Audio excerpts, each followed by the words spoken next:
thought we just voted on the collective agreement. How did we get here? When are we going on strike? To most teachers, the bargaining process may seem long, confusing, and pretty complex. The truth is, every round of negotiations looks different, and there are lots of possible pathways to an agreement. Trying to figure out what's coming next can sometimes feel like reading a choose-your-own-adventure book. Here's a simple overview to help you understand how it commonly works. The processes for all collective bargaining in Alberta are outlined in the Labour Relations Code. The Public Education Collective Bargaining Act, or PECBA, defines the bargaining process for teachers even further. Here, in general terms, are all of the possible steps that may happen in a round of bargaining. Some of these steps are only performed if necessary.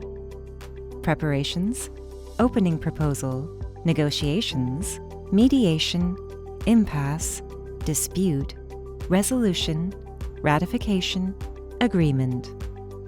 More details on each of these steps can be found later in this video series. For teacher bargaining, we actually go through these steps twice.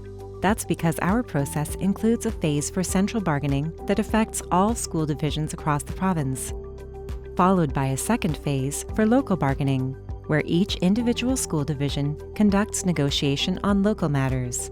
The central phase also includes a preliminary step of list bargaining to decide which matters will be discussed centrally and which will be discussed locally.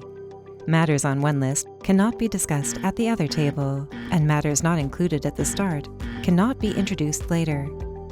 When both rounds have concluded, you'll have a finalized collective agreement that lasts the specified term. As the expiry date approaches, bargaining starts again.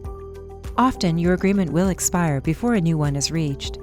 If this happens, the law says the earlier agreement stays in effect until a new one is ratified, or there is a work stoppage, such as a strike or lockout.